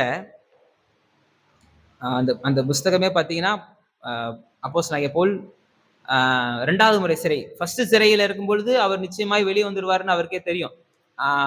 அவர் நம்பினாரு. அதே போல வெளியே வந்துட்டார். இப்ப இந்த இப்ப நம்ம வாசிக்கிறோம்ல, ரோமர் சிறையில இருக்கிறாருல, இந்த பிலிப்பர், எபேசியர், பிலமோன், கொலேசியர், இந்த மாதிரியான நிருபங்கள் எழுதும் பொழுது இருந்த அந்த காலகட்டத்துல ரோம சிறையில, வீட்டு சிறையில இருக்கிறாரு. அப்ப நிச்சயமா வெளியே வந்துருவாருன்னு தெரியும். ஆனா 2வது முறை மறுபடியும் அரெஸ்ட் பண்ணி வைக்கிறாங்க. அப்போ பாத்தீங்கன்னா மேர்மெர்டைன் அப்படின்ற ஒரு சிறையில வைக்கிறாங்க. நீங்க கூகுள்ல பாத்தீங்கன்னா தெரியும். மேர்மெர்டைன் பிரிசன் அப்படின்னு நீங்க போட்டு பாத்தீங்கன்னா, ஒரு குகையில கொண்டு போய் வச்சிருவாங்க. யாரை கொண்டு போய் வச்சிருவாங்கன்னா, மரண தண்டனை விதிக்கிறவங்களை தான் அங்க கொண்டு போய் வச்சிருவாங்க. அந்த சிறையில இருக்கிறார். அந்த சிறையில இருக்கும்போது தான் தீமோத்தேயுவுக்கு 2வது நிருபத்தை எழுதுறாரு. அங்க அவர் சோர்ந்து போய் எழுதினாரா, அங்க ரொம்ப திடன் இல்லாம எழுதினாரான்னு பாத்தீங்கன்னா, அப்படிலாம் எதுவுமே இருக்காது. 2 தீமோத்தேயுவின் புஸ்தகம் 1ஆம் அதிகாரம் 3ஆம் வசனம் பாத்தீங்கன்னா, ரொம்ப தெளிவா இருக்கு, ரொம்ப தைரியமா இருக்கு. அந்த தீமோத்தேயுவுக்காக இவர் ஜெபம் பண்றாரு. ஆவிக்குரிய வாழ்க்கையில் வளர்ச்சி அடையணுன்றதுக்காக ஜெபம் பண்றாரு. அப்ப நம்முடைய கடினமான காலங்கள் ஒரு நாளும் மற்றவர்களை சோர்வடை செஞ்சிடக்கூடாது. நம்முடைய கடினமான காலங்கள் மத்தியில நம்ம தைரியமாய் சுவிசேஷத்தை பிரசங்கிக்கிறவர்களாய், தைரியமாய் அநேக காரியங்களை நம்ம செய்கிறவர்களாய் இருக்கணும். சரி, இப்ப இன்னும் நிறைய அதுல இருக்கு, அதெல்லாம் நம்ம விட்டுருவோம். ஒரு 4 காரியங்கள் நம்ம மட்டும் பார்த்துட்டு நம்ம நிறைவு செய்யலாம். அப்போஸ்தலனாகிய பவுல் தன்னுடைய இந்த கடினமான காலத்தை எப்படி எதிர்கொண்டார்? இப்ப நாம என்ன செய்யணும்? ஜெபம் பண்ணணும். ஃபர்ஸ்ட் எய்ட் மாதிரி இதெல்லாம் ஜெபம் பண்ணணும். வேத சத்தியங்கள்ல தேறினவர்களா இருக்கணும். வேதத்திலிருந்து நபர்கள் மூலமாய் அவர்களுடைய வாழ்க்கையில் கர்த்தர் எப்படிலாம் செஞ்சாரு, கிரியை செய்தாரு அப்படின்ட்டு நம்ம கத்துக்கணும். இப்படி கத்துக்கிட்டீங்கன்னா உங்க சோதனை நேரத்துல ஃபர்ஸ்ட் எய்ட் பண்ண மாதிரி உங்களுக்கு இதா இருக்கும்.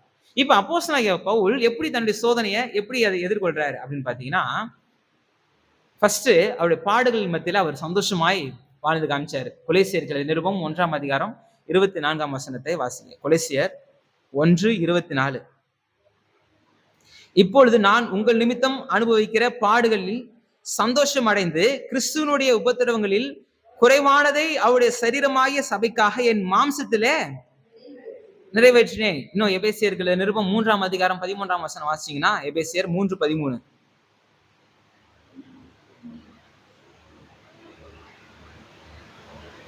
ஆதலால் உங்கள் நிமித்தம் நான் அனுபவிக்கிற உபத்திரவங்களினால் நீங்கள் சோர்ந்து போகாதிருக்க வேண்டிக்கொள்கிறேன்.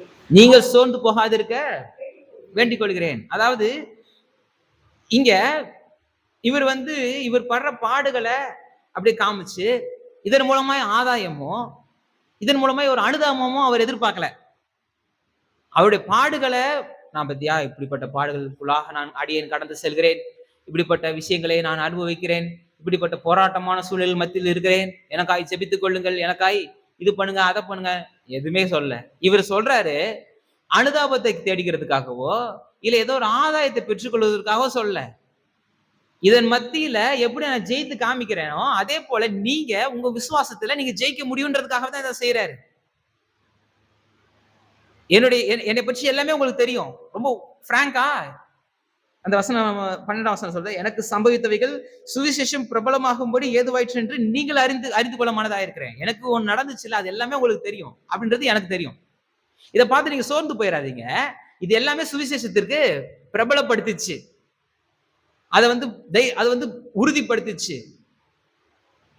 பாம்பு கடிச்ச உடனே இவர் அங்கேயே சுருண்டு இருந்து செத்து போயிருந்தாருன்னா சுவிசேஷம் அங்க பொய்த்து போயிருக்கும். ஆனா சுவிசேஷம் அங்க வெற்றி பெற்றுச்சு. என்ன, பாம்பு கடிச்சு இவருக்கு ஒண்ணும் ஆகல. கப்பல் சேதம் அடைஞ்சு இவர் கடலோடு மூழ்கி போயிருந்தாருன்னா சுவிசேஷம் தொய்வடைஞ்சு போயிருக்கும். ஆனா இவரு அதுல ஜெயித்து வந்தது நிமித்தமாய் சுவிசேஷம் வெற்றி அடைந்ததை காண்பிக்கிறாரு. அப்ப இப்படிதான் நம்ம பாடுகளின் மத்தியில சந்தோஷமா இருந்து நம்பிக்கையை விதைக்கிறவர்களா இருக்கணும். முதலாவது நம்முடைய பாடுகளை எப்படி நம்ம எதிர்கொள்ளணும், இந்த பாடுகளை எப்படி நம்ம கையாளணும் அப்படின்னா, பர்சனலா சில விஷயங்கள் நம்ம செய்யணும். ஜெபம் பண்ணணும், சத்தியங்களை அறிந்து கொள்ளணும், உதாரணங்களை கர்த்தர் எப்படி செயல்படுறாரு உதாரணங்களை நம்ம பர்சனலுக்காக இது செஞ்சுக்கணும். ஆனா இந்த பாடுகள், நம்முடைய பாடுகள் அநேகரை வீழ்ச்சியடைய செஞ்சிடக்கூடாது. அவர்களை தைரியப்படுத்துகிறதா இருக்கணும், அவர்களை பலப்படுத்துகிறதா இருக்கணும், அவர்களை உற்சாகப்படுத்துகிறதா இருக்கணும். இதே 1 பேதுருவின் புஸ்தகம் 1ஆம் அதிகாரத்துல நம்ம 5-6 வாசிச்சோம்ல, அதுல 7ஆம் வசனத்துல இருந்து 9ஆம் வசனம் வரைக்கும் வாசிங்களேன். ரொம்ப முக்கியமான ஒரு பகுதி 1 பேதுருவின் புஸ்தகம் 1ஆம் அதிகாரம் 7ஆம் வசனத்துல இருந்து 9ஆம் வசனம் வரைக்கும்.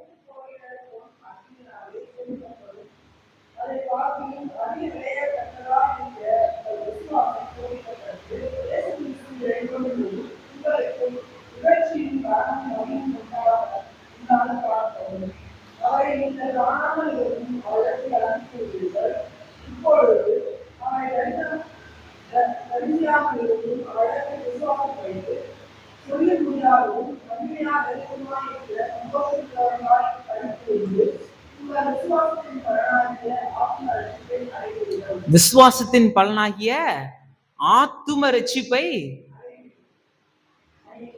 அடைகிறீர்கள். நீங்க அதுதான் நம்ம டார்கெட். ஆத்தும மீட்பு அது நமக்கு கிடைக்குது. அது அந்த ஒரு நிச்சயம் இருக்கும் பொழுது மற்ற சூழ்நிலைகள் எல்லாமே நமக்கு ஒரு பெரிய ஒரு பாதிப்பை ஏற்படுத்தாது. இன்னும் இதே 1 பேதுரு நிருபத்துல 5ஆம் அதிகாரத்துல பாத்தீங்கன்னா 10ஆம் வசனம் பாருங்க, ரொம்ப சூப்பரான ஒரு வசனம்.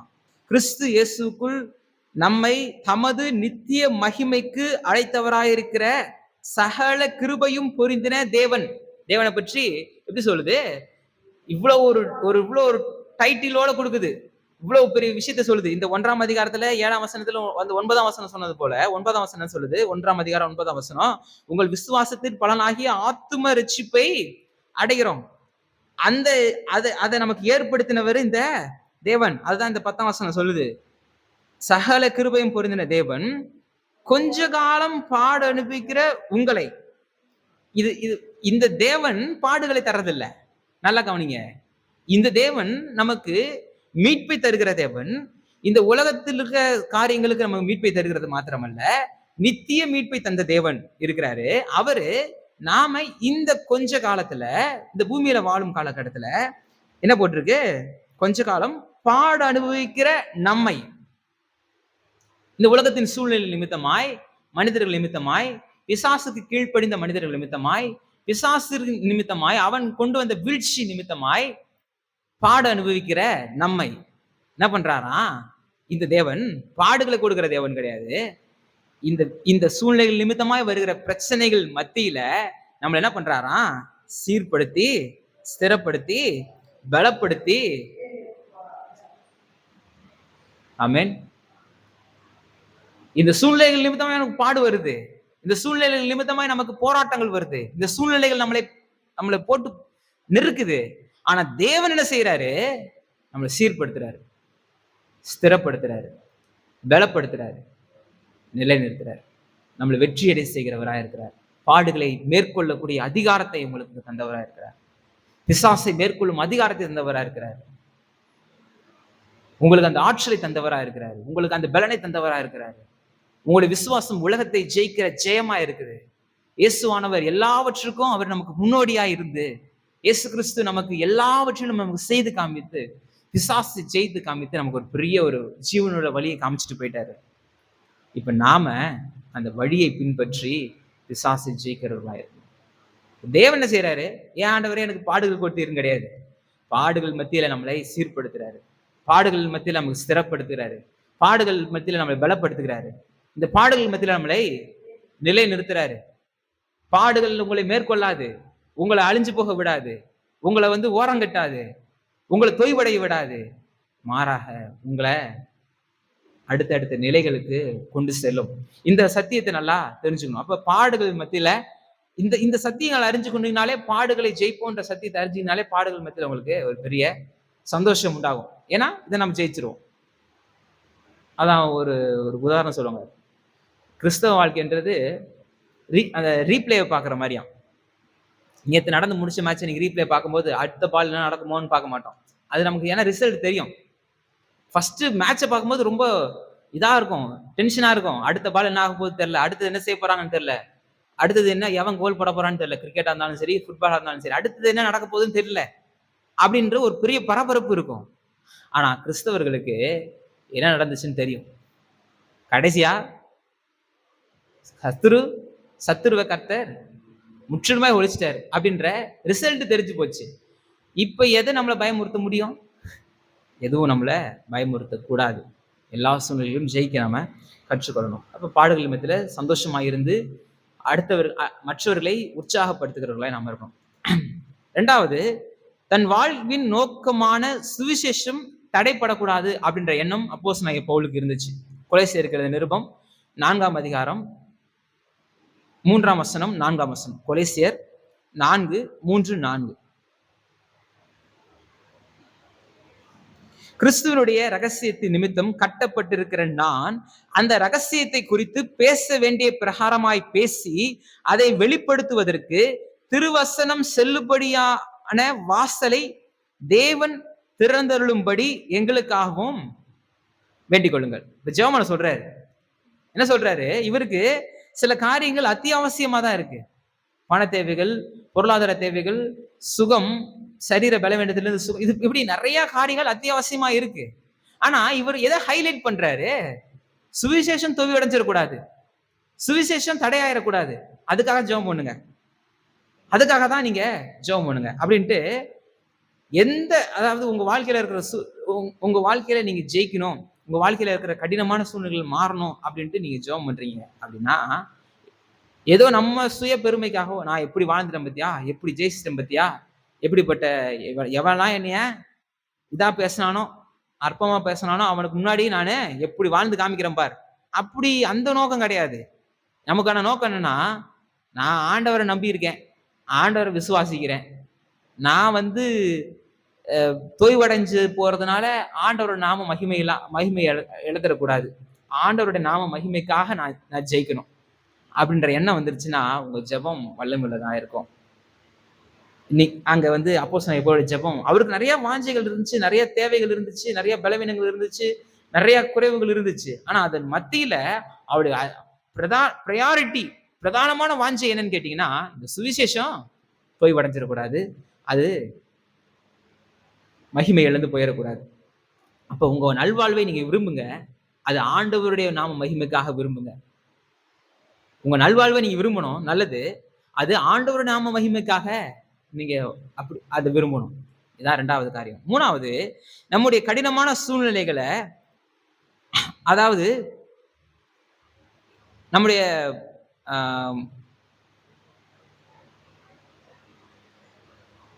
அதாவது எப்படி சொல்றது, நம்ம கடினமான சூழ்நிலையிலும் பிசாசை, அதாவது தேவனை நாம குறைத்து மதிப்பிடக்கூடாது. 2 தீமோத்தேயு புஸ்தகம் 1ஆம் அதிகாரம் 3ஆம் வசனம் பாருங்க. 2 தீமோத்தேயு 1:3.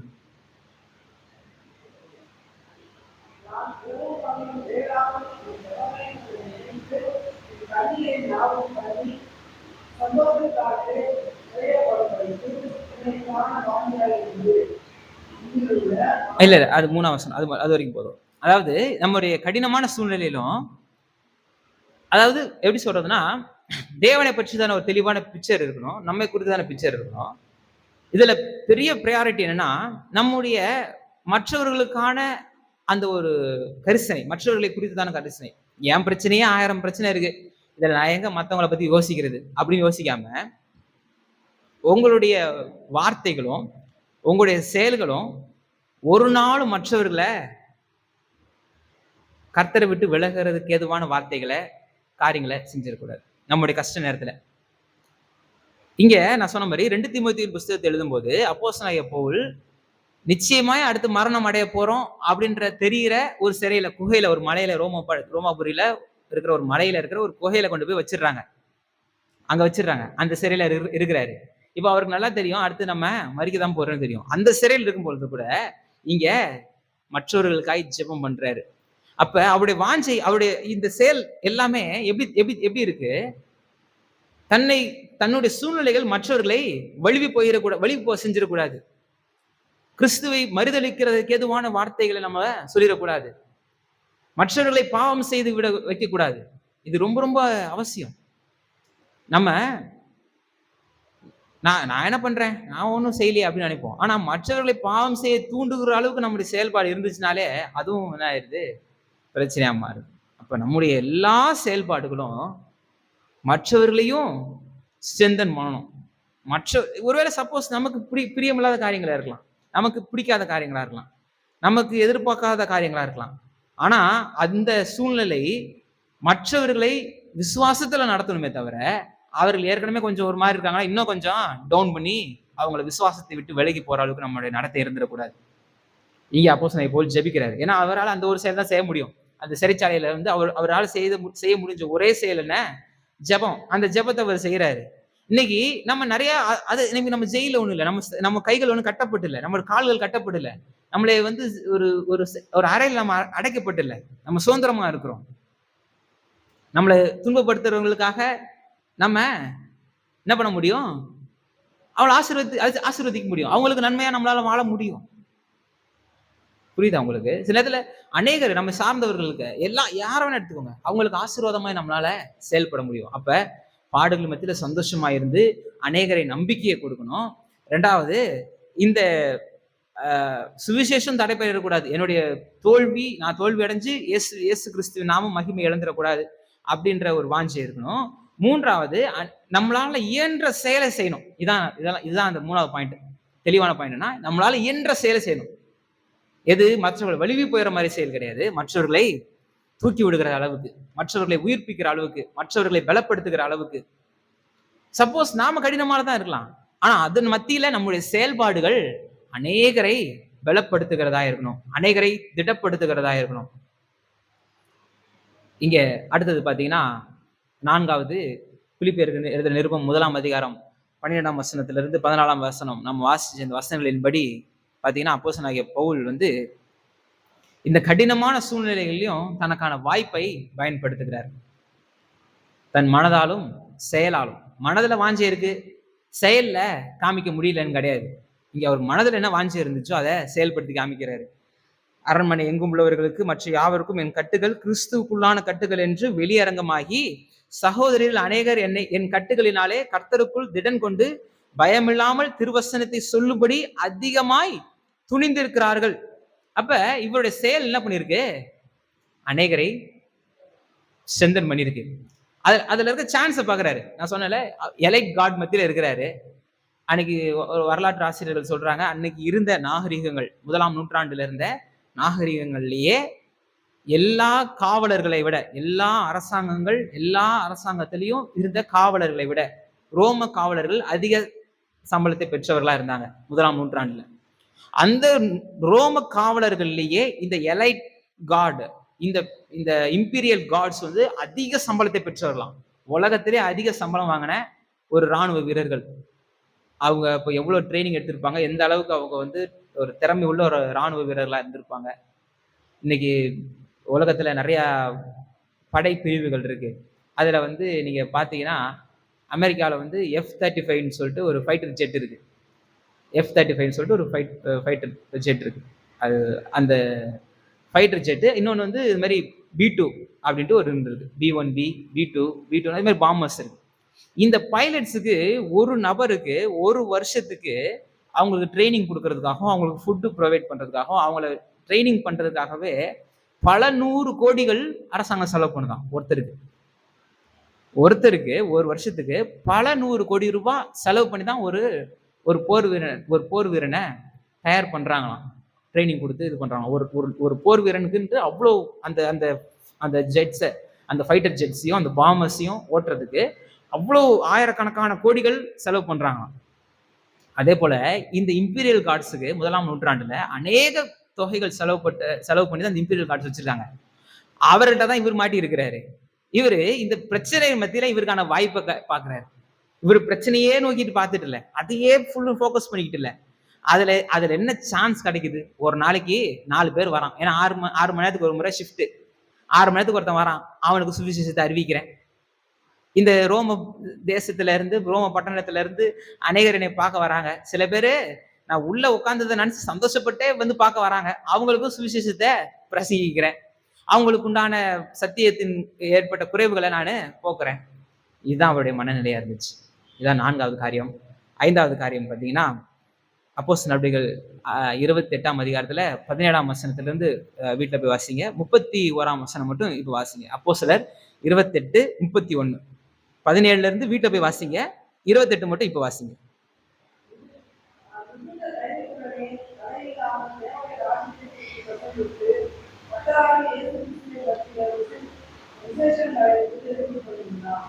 பவுல் எப்படிப்பட்டவரா இருந்தாரா? மிகுந்த தைரியத்துடனே பாடுகள் மத்தியில பெரிய தைரியத்தை வெளிப்படுத்தி தனக்கான தேவ நோக்கத்தை நிறைவேற்றுகிறவராய் இருக்கணும். பாடுகள் மத்தியில சந்தோஷமா இருக்கணும். 2வது, பாடுகள் மத்தியில சுவிசேஷம் தடைபற்றக்கூடாது அப்படின்ற வாஞ்சை இருக்கணும். பாடுகள் மத்தியில நம்முடைய செயல்பாடுகள் அநேகரை வலிவு போயிடாதபடிக்கு அநேகரை கட்டுகிறதா இருக்கணும். பாடுகள் மத்தியில நாம இருக்கிற வாய்ப்புகளை பார்க்கணும். நான் போன வாரம் சொன்னல சாட்சி, நானே ஹாஸ்பிட்டலுக்கு குழந்தைய தூக்கிட்டு போயிருக்கேன், அடிபட்டுருச்சுன்னு. நான் அதையே பார்த்துட்டு இருக்க கூடாது. ஏன்னா எனக்கு இது ஒன்றும் ஆகாதுன்ற நம்பிக்கை எனக்கு தெரியும். கர்த்தர் ஏதோ ஒரு காரணத்துக்காக தான் கொண்டு வந்திருக்கிறாருன்ட்டு எனக்கு தெரியும். அதையே நான் ஃபோக்கஸ் பண்ணிட்டு அதையே பார்த்துட்டு இருந்தா அங்க இருக்கிற சூழ்நிலைகள் நான் கவனிக்காம போயிருக்கலாம். இது எனக்கு இல்லை. இதை விட்டுட்டு நான் ஒரு திறந்த மனப்பான்மையோட வேற பார்த்ததுனாலதான் அங்க ஒரு தேவை இருக்கிறத, ஒரு ஜெபம் தேவைப்பட இருக்கிறத நம்மளால பார்க்க முடியுது. கர்த்தர் ஒரு பெரிய அற்புதத்தை செஞ்சார். கர்த்தர் ஒரு பெரிய சுகத்தை கொடுத்தாரு, ஜீவனை மீட்டு கொடுத்தாரு. ஒரு அம்மாவுக்கு என் கண்ணால அவங்க எந்திரிச்சு மறிச்சிட்டாங்கன்ட்டு தன் சொந்த மகளாலே நம்பப்பட்ட, ஏன்னா அந்த பொண்ணும் மெடிக்கல் ஸ்டூடெண்ட் போல இருக்கு, அந்த பொண்ணு ஓப்பனாவே சொல்லிருச்சு அவ்வளவுதான் அப்படின்ட்டு அந்த பொண்ணே சொல்லிருச்சு. ஏன்னா டாக்டர்ஸ் ஒருத்ததான் இருந்தாங்க, எமர்ஜென்சினால டக்கு டக்குன்னு மாத்தி பார்த்துருந்தால அதுக்குள்ள நான் இருந்தேன்.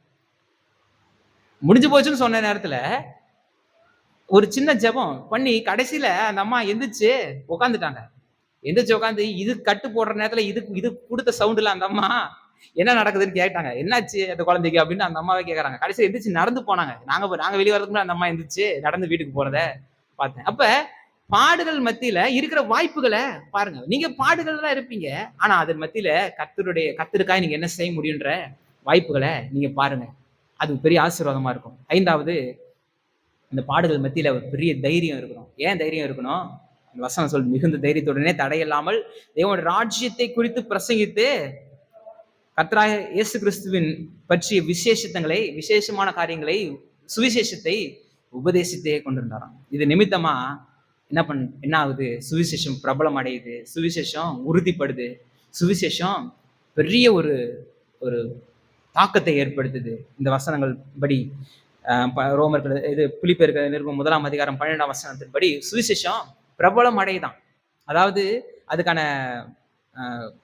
கிரீக் வேர்டு என்ன சொல்றது? புரோகோபென் அப்படின்னா என்ன அர்த்தம் அப்படின்னா, அது வந்து சுவிசேஷம் முன்னேற்றம் அடையுதான், சுவிசேஷம் உறுதி அடையுது, சுவிசேஷம் வெற்றி பெறுது. அதான் அந்த பிரபலம் அடையுதுன்ற வார்த்தைக்கான அர்த்தம். சுவிசேஷம் பிரபலம் அடையுது.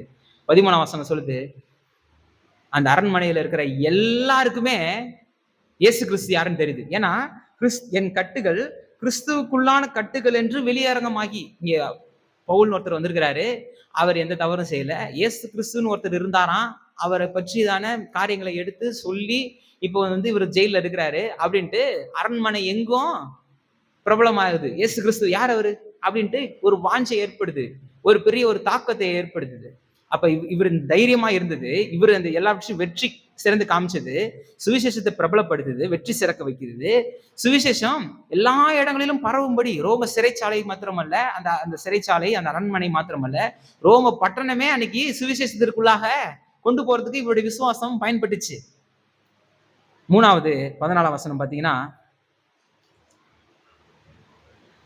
அநேகர் என் கட்டுகளின் நிமித்தம் கர்த்தருக்குள் திடன் கொண்டு பயமில்லாமல் திருவசனத்தை சொல்லும்படி அதிகமாய் கொண்டிருக்கிறார். இவர் தைரியமா இருந்ததுனால, அப்போஸ்தலர் நடபடிகள் கடைசி வசனம் 28 அதிகாரத்துல 31 வசனம் கடைசி வசனம், அவர் தைரியமா இருந்தாரு அப்படின்னு சொல்லுது. அந்த தைரியம் அநேகரை தைரியப்படுத்துச்சு, அநேகரை உற்சாகப்படுத்துச்சு, அநேகரை தைரியப்படுத்துச்சு. அப்ப என்ன ஃபர்ஸ்ட் நடந்துச்சு? சுவிசேஷத்தை வெற்றி சிறக்க வச்சுச்சு, சுவிசேஷம் எங்கும் பிரபலமாகும்படி செஞ்சுச்சு. 3வது, அநேகரை உற்சாகப்படுத்தி தைரியப்படுத்துச்சு, அநேகரை பலப்படுத்துச்சு. இந்த அப்போஸ்தலனாகிய பவுல் எப்போ ஊழியத்துக்கு வந்தாரு? இந்த ஸ்தேவானுடைய மரணத்துக்கு அப்புறம் அதை பார்த்தாரு, கண்ணார பார்த்தாரு. பார்த்துட்டு அது ஒரு பெரிய தாக்கத்தை ஏற்படுத்தினது நிமித்தமா தான் அவருடைய ஊழியத்துல ஆரம்பமே ஆரம்பிச்சு. நீங்க ஜான் ஹஸ் அப்படின்ற ஒரு பெரிய தேவ மனிதன் 12ஆம் நூற்றாண்டுல வாழ்ந்தவர், அவருடைய மரணம் 15ஆம் நூற்றாண்டுகள்ல வாழ்ந்த அந்த அந்த கதையை, அந்த உண்மையான சம்பவங்களை படிச்ச மார்ட்டின் லூத்தரை ஊழியத்திற்கு நேராய் வைராக்கியமாய் ரத்த சாட்சியாய் மறிக்கனாலும் பரவாயில்ல, நான் ஊழியத்துக்கு தான் வருவேன்ட்டு ஒரு பெரிய நம்பிக்கை ஏற்படுத்துறதுக்கு ஜான் ஹஸ்ஸோட மரணம் இவருக்கு பயன்படுத்துச்சு. அதே போல ஜான் வெஸ்லி, அப்புறம் ஜான் ஒயிட்ஃபீல்டு, இவங்கெல்லாம் ஊழியத்துக்கு வர்றதுக்கான காரணமே ஜான் பனியன். நான் சொன்னல சிறைச்சாலை 13 நாடுகள் இருந்த ஜான் பனியனுடைய வாழ்க்கை வரலாறு தான் ஜான் வெஸ்லி, ஜான் ஒயிட்ஃபீல்டு. இப்படி இவங்களெல்லாம் வந்து ஊழியத்துல தங்களை அர்ப்பணிக்கிறதுக்கு பெரிய உதவியா இருந்துச்சு. அப்ப நம்முடைய தைரியம், நம்முடைய கஷ்டமான காலத்துல நாம தைரியமாய் வென்று காமிக்கிறது அநேகருடைய வாழ்க்கையில பிரயோஜனப்படும்படியா இருக்குது. இன்னும் ஒரே ஒரு வசனத்தை வாசி நாம் நிறைவு செய்யலாம். பிலிப்பியர்கள் நிருபம் 4ஆம் அதிகாரம் 21ஆம் வசனம் 22ஆம் வசனம். பிலிப்பியர் 4, 21, 22.